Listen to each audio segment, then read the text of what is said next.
Matapos marinig ang kwento ng ating mga bisita ngayong umaga, pakinggan natin ang ating trio tagapayo sa pangunguna ni Dr. Love, Brother June Banaag. Thank you. Salamat, Mama Carla. Nelia, unang respeto sa pagkatao natin, tayo ang magrespeto. Pag hindi natin irespeto ang sarili natin, walang re-respeto sa atin. Marami ka pang mamimit na kagaya ni Kuya Alex na magandang lalaki, mabait, mapagmahal. Hindi lang umiinog ang mundo sa kanya. Harapin mo ang katotohanan na hindi kayo para sa isa't isa. Maaaring nabubulag ka lang sa paghanga mo sa kanila. Pero hindi yan ang pag-ibig. Let's move on, Nelia. Maraming pagkakataon pa, may makikilala ka pang mga tao na mas mahigit kaysa sa kanya.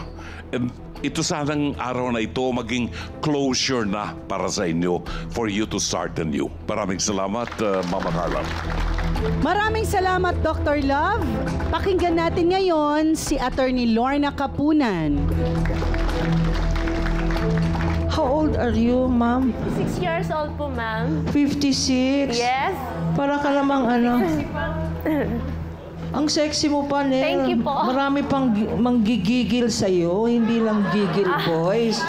Ibig ko sabihin, Nelia, move on ka na kasi yung pinakita mo dito, parang hindi ka 56 years old.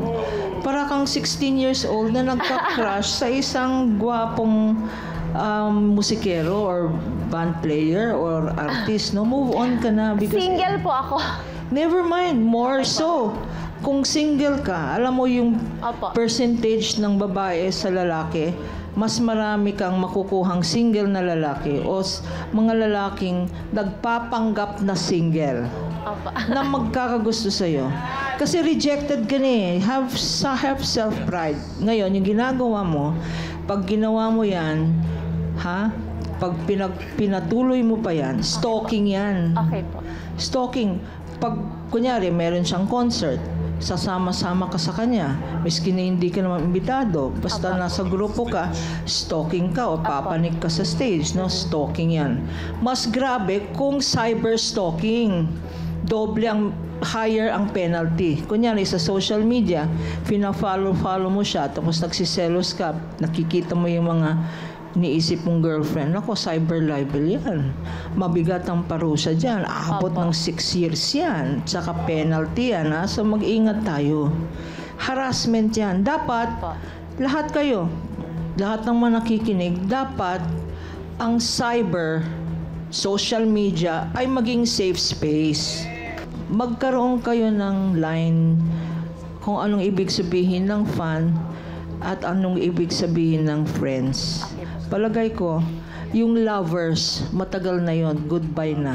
Maraming salamat, Attorney Lorna Kapunan. Ngayon naman, balikan natin si Dr. Camille Garcia. Thank you, Mama Carl.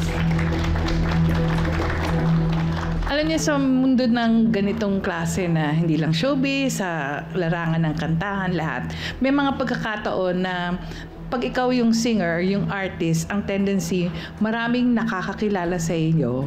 At the same time, meron din kayong mga tao na kahit hindi kayo kilala, pero biglang hahangaan kayo.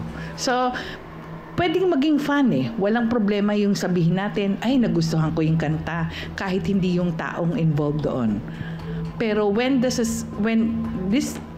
a point na sumobra, hindi na kayo fan. Ang tawag doon, stalker na. Pag naging stalker ka, usually, may mga fantasy na eh, nagiging elaborate na. Feeling nyo, kahit hindi nyo kakilala yung hinahangaan yung tao, hindi kayo kilala, umaabot siya sa fantasy level na, lover ko yan, kaibigan ko yan, kilala ko yan. Pag nagkaroon ng ganong klaseng ideolohiya ang isang tao, yun yung tinatawag nating erotomanic delusion. Pag nagkaroon kayo ng erotomanic delusion, at pinagpipilitan nyo sa sarili nyo na boyfriend nyo si ganito kahit hindi, then meron tayong mental health issue. Doon tayo nagkakaproblema. Dahil kasi umaabot tayo sa puntong nagkakaroon ng obsession. So, Aling Nelia, anong nagiging problema natin dito? Kasi di ba pinamumukha mo na, sabi mo kanina, hanggang sa huli, hindi kita titigilan. Pag umabot tayo sa ganun, ano na iba na po yun. Pwede na tayo magkaroon ng problema. So sana, huwag nating paabutin na ikaw yung pagpapatuloy ng pag-iiyak mo dahil kasi baka mamaya, hindi lang ito umabot sa punto magkaroon ka ng depression. Kung napapansin nyo, yung ibang mga stalker umaabot sa punto na parang walang magkagusto na iba dun sa hinahangaan nila, pinapatay nila yung ibang hinahangaan nila, umaabot sa ganung punto. Alam ko naman hindi nyo gagawin yun. So sana kung sakasakaling kailangan mo ng counseling or kinakailangan na talagang mawala yung pakiramdam na bigat ng loob natin dahil kasi parang feeling rejected, punta ka sa akin, walang problema yon. Tatandaan mo, meron pa ring taong magmamahal sa'yo na ikaw ang gagawing superstar ng buhay niya. Yun lang po. Maraming salamat, Dr. Camille.